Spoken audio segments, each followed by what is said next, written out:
everybody's here, then we don't have to worry about it. Please come.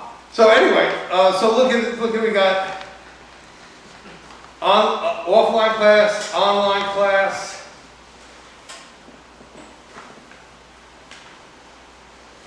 Okay, next week is online, and then what we're going to do is a lecture of wines from Chile and the tasting. Why do you think I opened up with Chilean wines first? Everything I do has a reason. There's a lot of reason.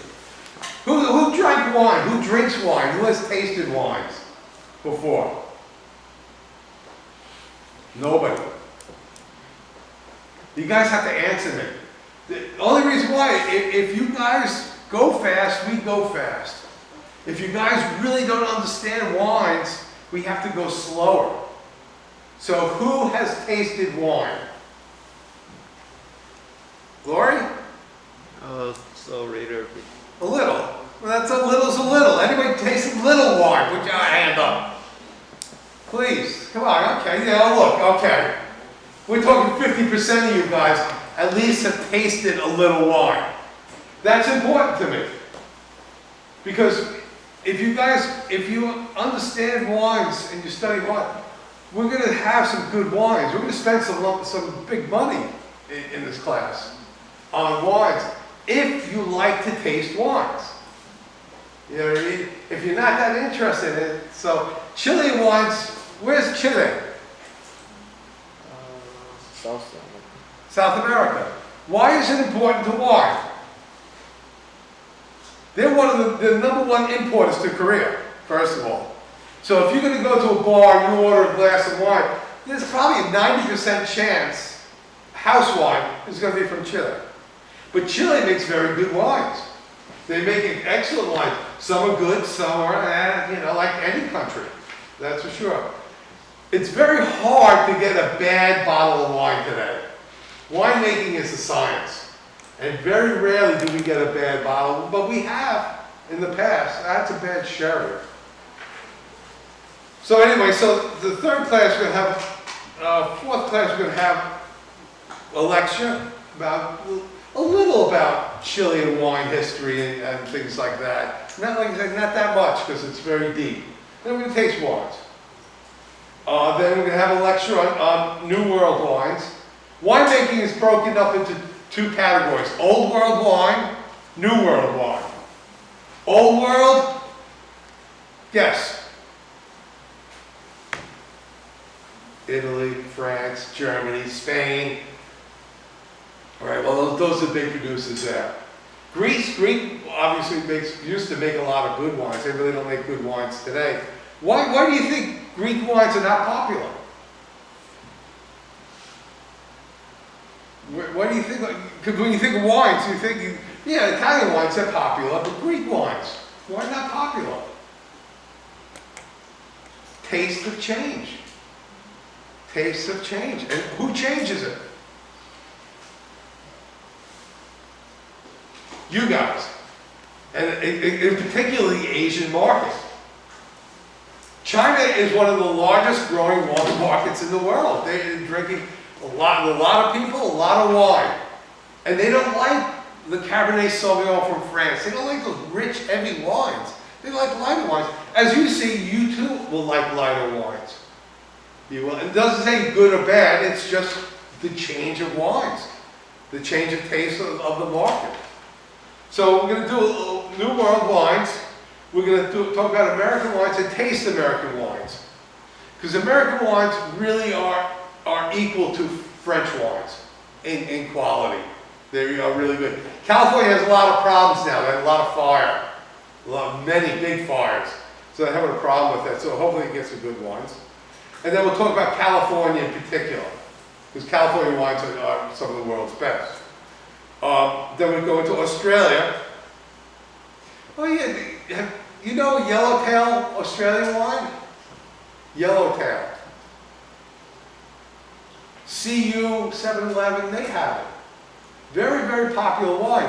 And when I was your age, in the 1980s, that wine was very special. Now it's everywhere.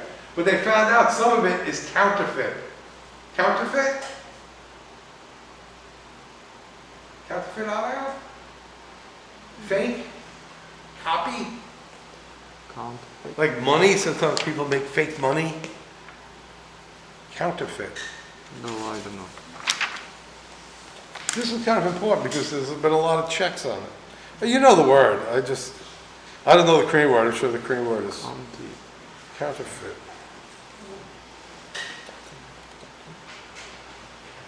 Fake. Counterfeit.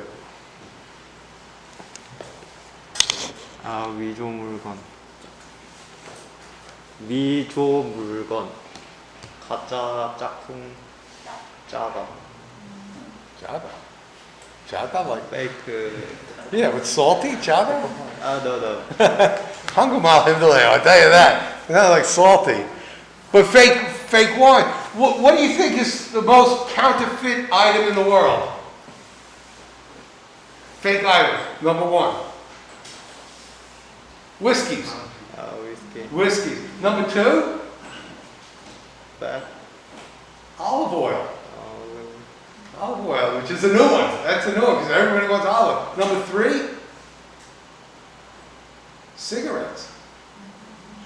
You buy a pack of Marlboro here, maybe not Marlboro. But what's coming up is wines. Fake wines. Because the market is growing. It's getting bigger and bigger. So it's becoming very difficult. You have to make sure to buy good wines from good places. But even good places, I'm sure you go to Shinsegae, you might have counterfeit wine. Very, very hard to tell. Okay, then the ninth class will have a mid-test, which will be about tasting and things like that, a little about the countries, not so much about the countries, more about tasting. I'd say this class focused on tasting. Then we'll taste some Australian wines. We might get some Yellowtail. It's a nice light wine. It's nothing wrong with it, that's for sure. Price, once again, we'll drink some cheap wines and some expensive wines. We go to France or stuff like that, we'll spend some money. Champagnes, obviously, are expensive. And a good champagne is a good champagne.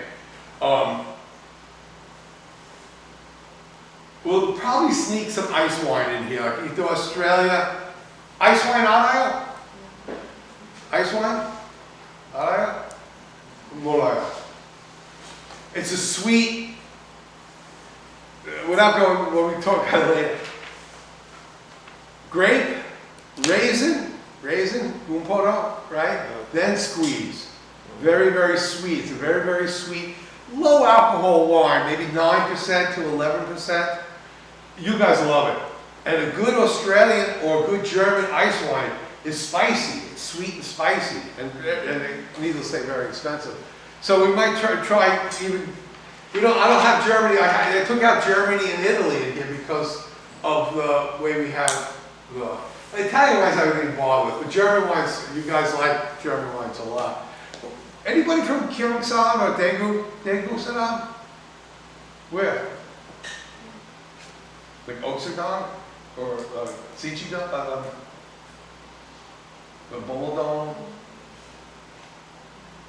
But you know what Gyeongsang is? No, Gyeongsang? 몰라요? You know Yeongnam University? Yeah, near Yeongnam University, behind there, grapes growing everywhere. And really, really nice grapes. And the soil's big pieces of rock. And it's just like Germany. Very cold winter, very hot summer. I think Korea could probably make some quality wines. And in that area, it's once again, that's called terroir. Terroir, which once again, we'll put up notes about that. It's the environment of the wines and how they grow and how we found the grapes that they taste. Any questions on this? So pay attention to it, and you'll see it says online. If it doesn't say anything, that means we're in class. Okay? So please pay attention about when to be here and when not. Good idea? Absolutely. Because you'll see today we're going to start taking some notes. And these notes are, in the beginning, are very difficult. So if you have it online, then you guys can flip around.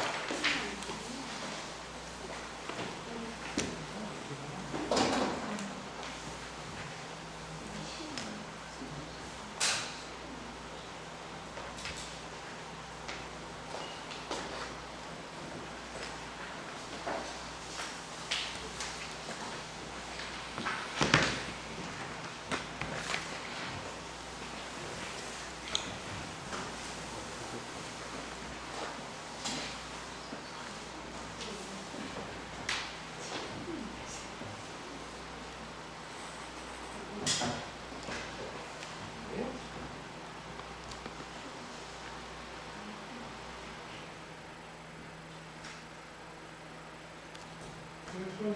this? Where's Windows Explorer?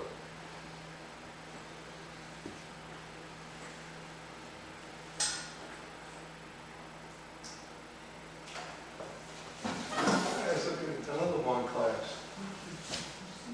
I can't read anything else but Madat. This is somebody else's one class, right? Yeah, that's a growing region. It's a very well-known growing region of France.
No change? Oh, there it is.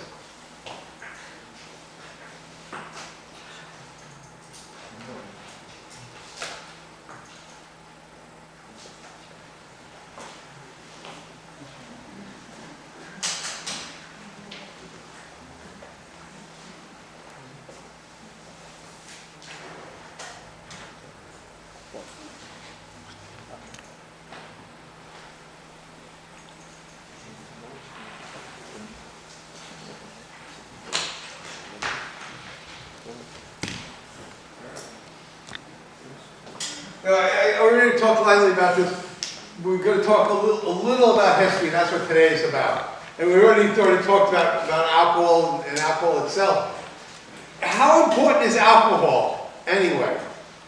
Besides drinking, what else is alcohol used for? Makeup, plastics, fabrics, paint. Alcohol is used in everything. And without alcohol, we really wouldn't have a lot. We wouldn't have plastic, we wouldn't have a chair. Alcohol is a really important discovery.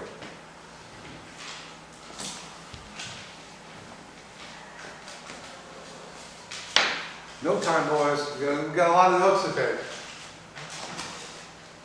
No notebook? Really?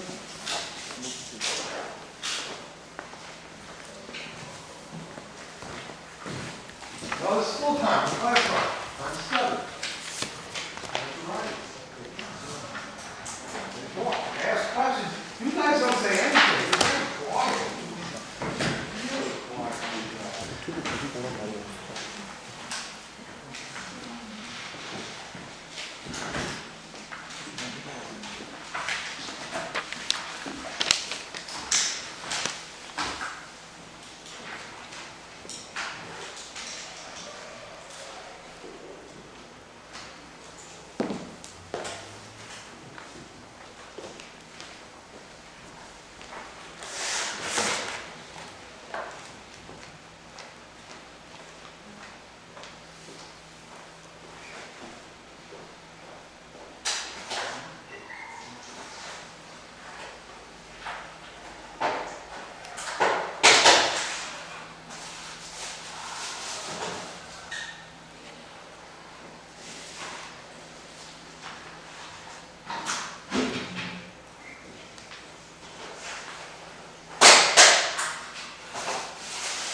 What is it?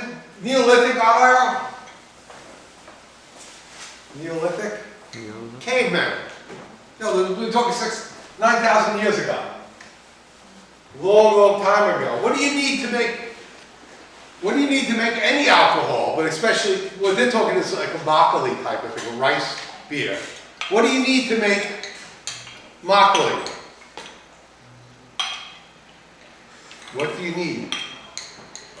We talked about this. What do you need?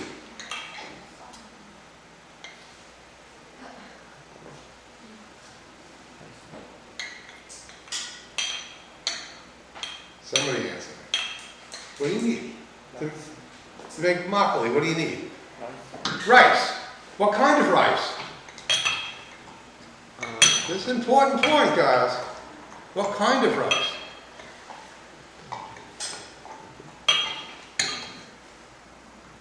Extra. You need extra rice. You're not, if you're eating and you're still bekopa, you're not going to make sul. So you need extra rice. That's a big point. These people were growing rice to the point that they had extra rice, and they're making alcohol for it. So 9,000 years ago is pretty important. This is red grapes, right? And you can see the juice. You can barely see it. It's a little pink, but it's still pretty much green. It's not really red color, red wine color. Yeah. But I'm going to leave it together in the skins. Together. And it's going to turn redder and redder. Now these, like I said, these are table grapes. These are not wine grapes. There's very little tannins in it. Tannins is that dry, built up taste that you guys really don't like. It takes a while to get used to. But you can make a white wine from a red grape. We'll just leave these sit. And then I've just got some green grapes, so I'm going to crush those.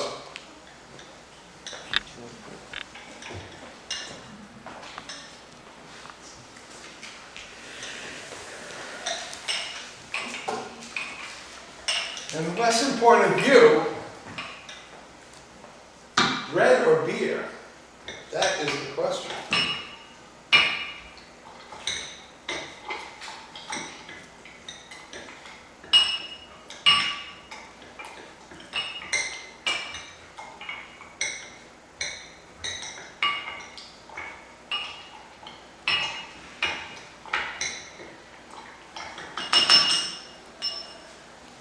Green ones match easy.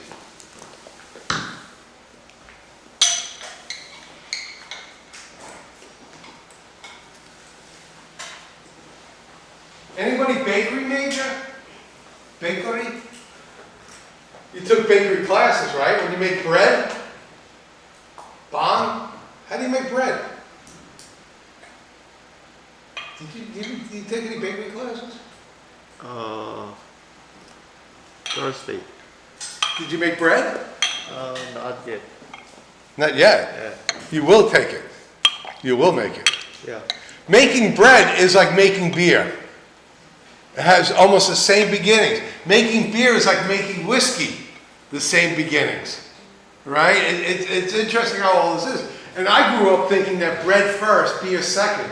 But they're realizing now, especially with a lot of Egyptians and Mesopotamians, that beer was number one and bread was number two. Very interesting.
When you think of Egyptians, you don't think of wine.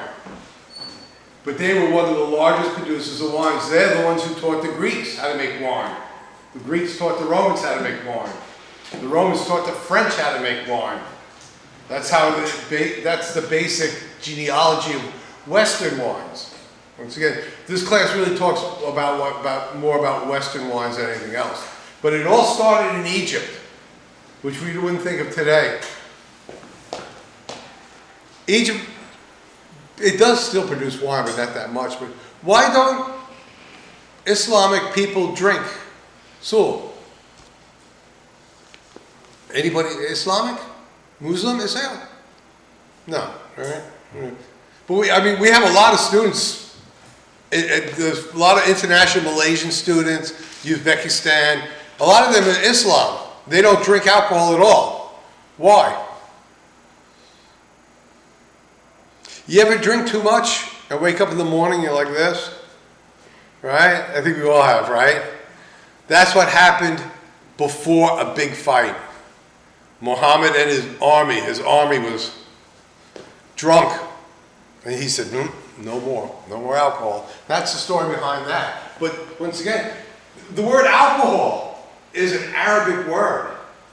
A lot of alcohol science comes from Arabia. But today's Arabia does not drink.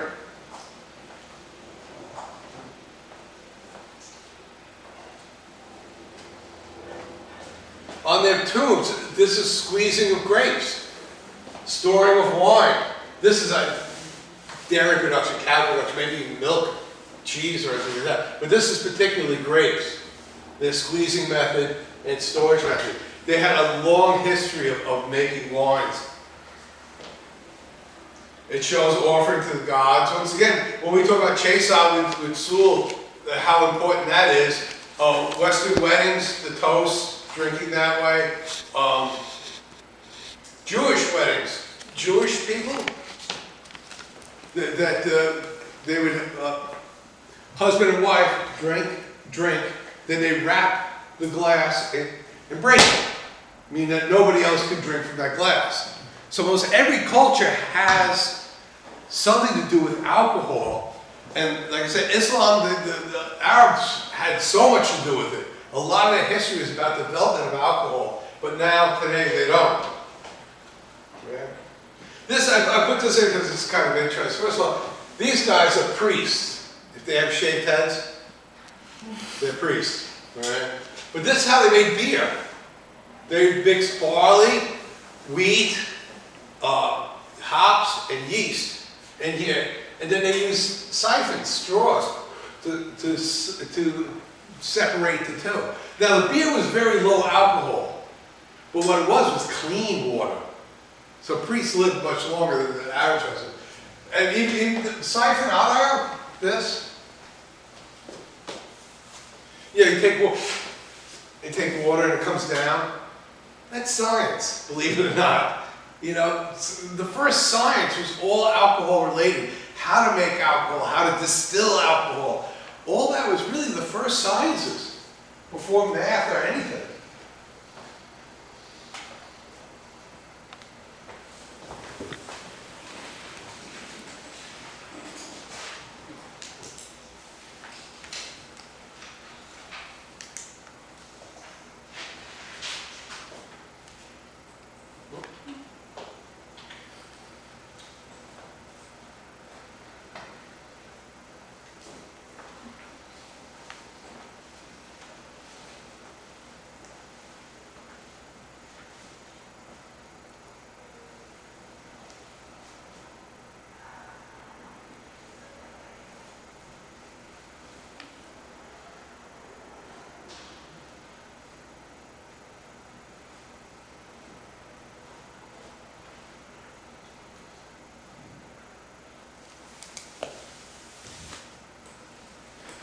Do you know who Hammurabi was?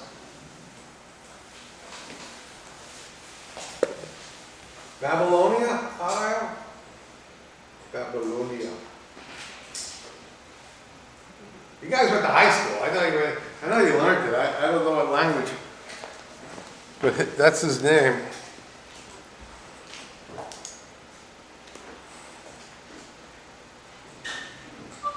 Babylonia. Babylonia. Yeah, I mean, it's the same word, just Babylonia. He wrote the first codified laws. You did this, this is going to happen. You do that, that's going to happen. And he wrote, a lot of it had to do with alcohol and beer making. No adding water, making sure this is that, making sure it's clean, that kind of stuff. His laws had a lot to do, but it had to do with milk, too. It had homework. I don't give a lot of homework, but look him up. Look up the Code of Hammurabi. 1 A4 paper, Korean English. I want very little information. I just want you guys to look it up. I want proof that you looked it up. You guys know my homework, right? Any questions? These guys might know. My homework, 1 A4 paper, 4 lines, 5 lines Korean, 5 lines English. Who was he? Handwritten. Very easy. Okay? No pictures, no anything like that. I just want you guys to look it up because I cannot explain. We have a language problem. But what his laws are what we live by today. Really, he was the first one to put these things down that make everybody equal in law. Very, very important, Hammurabi. Moving on to the Greeks. Around 2000 BC, the Greeks started making it. That's 4,000 years behind Asia. 4,000 years. I don't know if you think about that. That's a long time. So the Greeks are kind of new at winemaking. They're not the old ones. They're the new ones. But they're important ones because they learned from the Egyptians. The Egyptians taught the Greeks taught the Romans taught the French. And then from there on, basically the world learned about it. But about 2000 BC, which is a long time ago.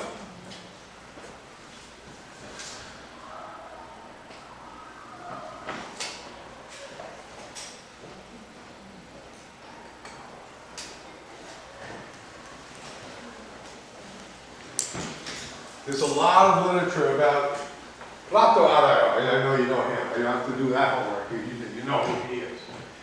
That's for sure. He wrote a lot about wines and how beneficial and how healthy it was.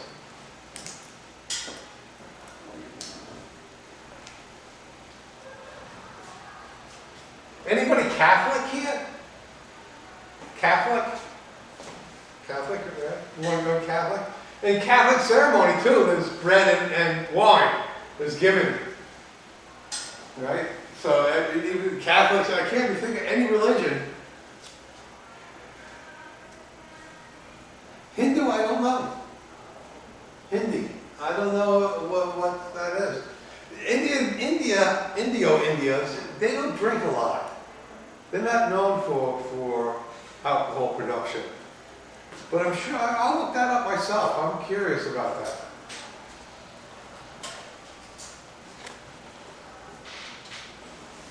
Hippocrates, the father of Western medicine, the first one who started understanding how the human body worked and realized how alcohol in small amounts was very, very helpful.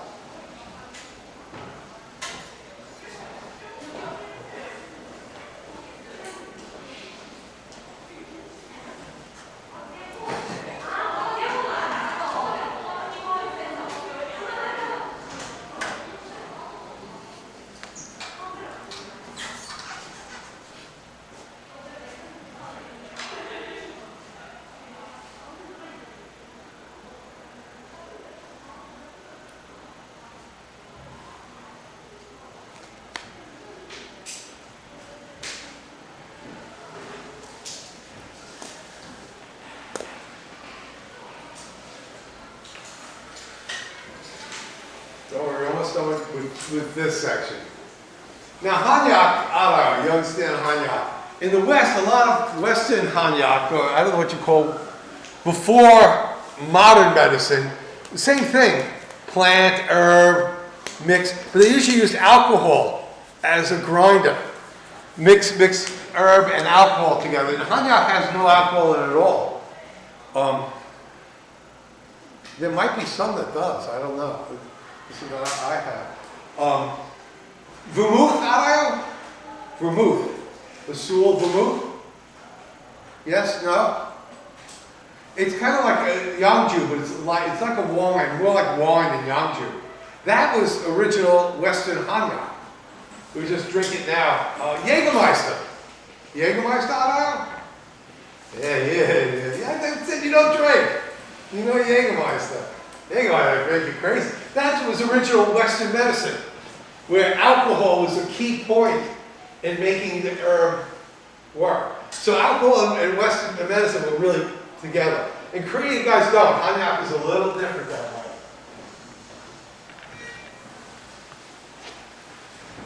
The early Christian period.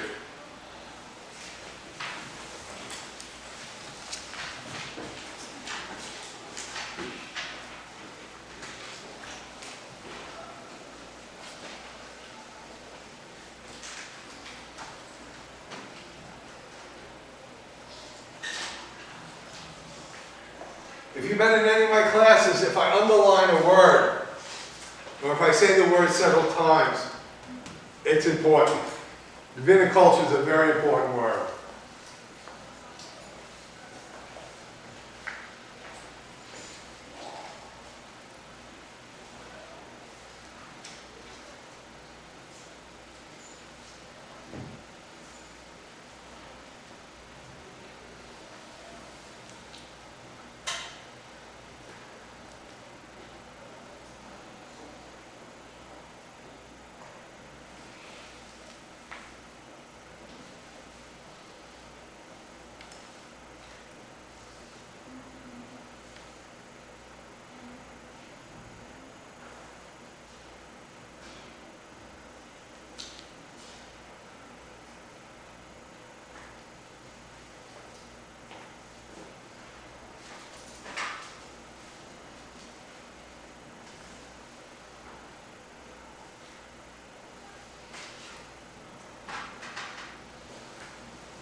So from the beginning, the church said alcohol is okay. Matter of fact, alcohol is so okay, we use it in our ceremony. She's Catholic. A lot of Christians don't. In Korea, you got Christianity's a little different, you know, because I met a lot of Christians here say, "Oh, we don't drink alcohol." Jesus loved alcohol. It was very common back then. It was a very common beverage. Everybody drank alcohol. Everybody drank wine. And the church was down with that. It was fine. This is a good thing. Think of Christian countries today. Think of some Christian. Number one, let's see: Italy, Italy, France, Germany, America. Right? This where the church went, so did the wine. And when we talk about California wines, Spain would all the way from Chile to almost Alaska. Stop, build a church, plant some wines. Stop, build a church, plant some wines. Viticulture. Once again, we're talking about viticulture. Viticulture is the art of growing grapes for wine making. Now, table grapes and wine grapes there are the grapes, but there's a lot of differences. How to take care of them, how to do it. These grapes take a lot of water. grapes that grow for wine take very little water, so they don't really live in the same area. But the church, everywhere the church went, it planted grapes, and that's what California is known for, because California was a Spanish colony for very many years. Mexico makes very good grapes for table grapes, but they don't have really good wine grapes because Mexico has either desert or tropical forest, so it doesn't grow out the same way. But viticulture, you're going to see a lot of this in this class. First of all, you're going to see a lot of beans, varieties, vinifera, things like that. We'll learn that. But viticulture is the art of growing grapes for wine making. And that's a very important thing. It's a different style. Let's see what we got here. It's turning pink. It's changing color. We'll let that sit for the end. So where the church went, so did the grapes.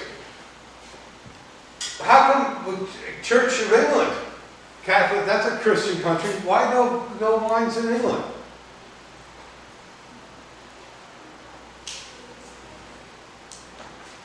Too wet, too cold, no sun.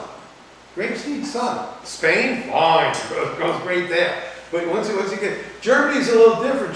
Because Germany is a dry country, believe it or not. As opposed to, like, Scandinavia is just too cold. Denmark, nah, they don't have it. Netherlands, too wet. Netherlands and England have the same kind of climate. So even though England's very important, when we talk about fortified wines.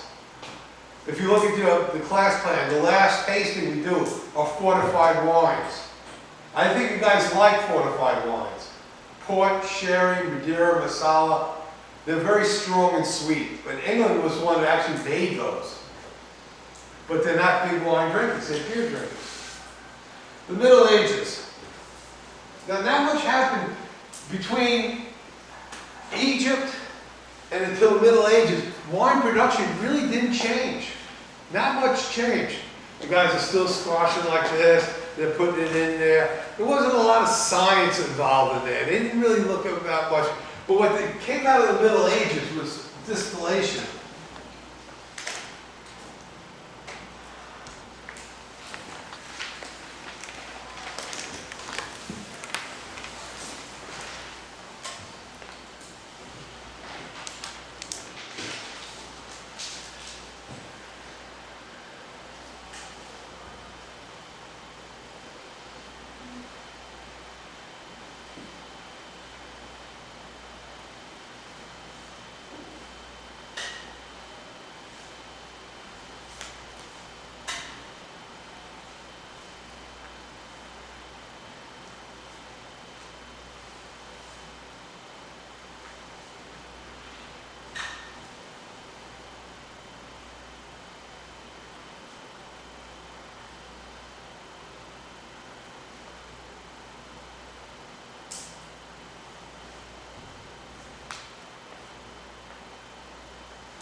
What happened in the world when Rome collapsed? What happened?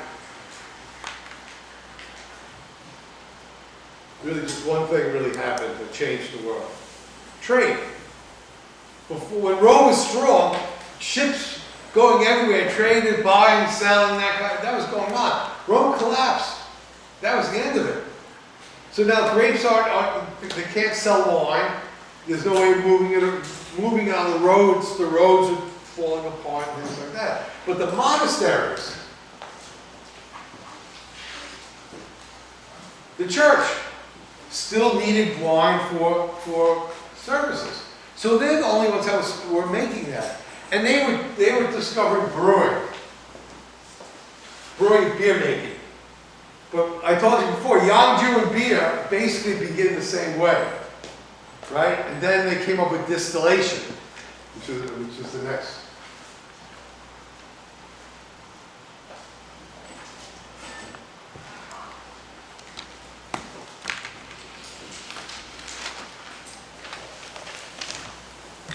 You know the Renaissance. I'm sure you know that.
Well, that's an interesting bottle. Oh, it's been open. The cork is bulging. When it says European wine, it doesn't say country, it just says European. That's a new one on me. French, the label's in French. The bottle's in France. This is another thing that we'll talk about too. When it comes, this wine, it's all written in French, it's bottled in French, but it says European wine. So that means this bottle, the wine that's inside, could come from anywhere. It could come from Bulgaria, Romania, Yugoslavia, Slovenia. It could come from any of those countries, shipped to France, put in the bottle of France, and they say, oh, a French wine. Not counterfeit, but kind of cunning in a way. I wonder. Interesting. I wonder where they got that from.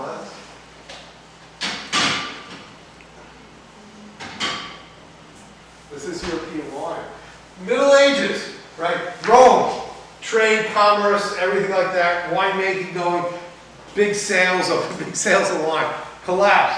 Middle Ages. Sometimes it's called the Dark Ages. Dark Ages. Well, what was going on? The monasteries, they were the science of the time. Now, it was Christian science. They believed in God more than anything else. But it brought in the Renaissance. Renaissance, Alain? Of course. Firenze, Milan, Leonardo da Vinci, Michelangelo. The birth of the modern world. And what they brought with them was distillation.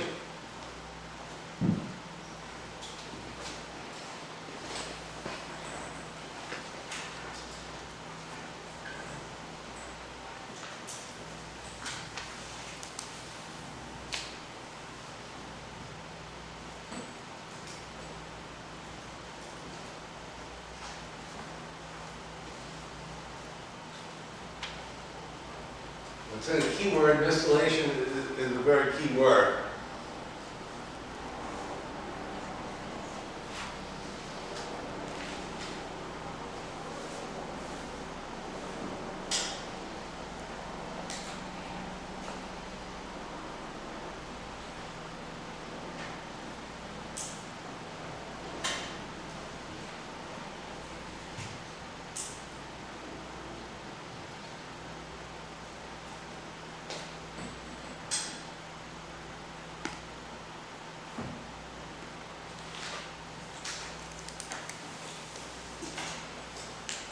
Simple example of distillation, makgeolli, soju.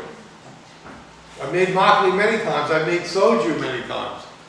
Because at home I have a distill, I distill the alcohol out of it. Why do you think this is important? It's important because when we talk about fortified wines, port wines, sherry, brandies, things like that. But why is this important in general? What does this do? What does distillation do?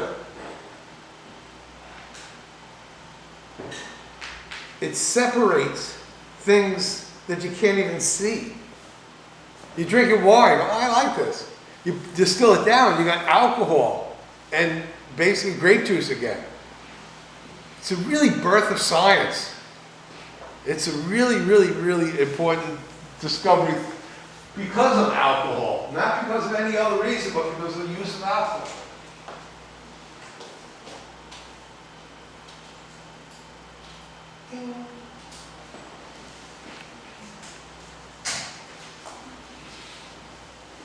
Break time.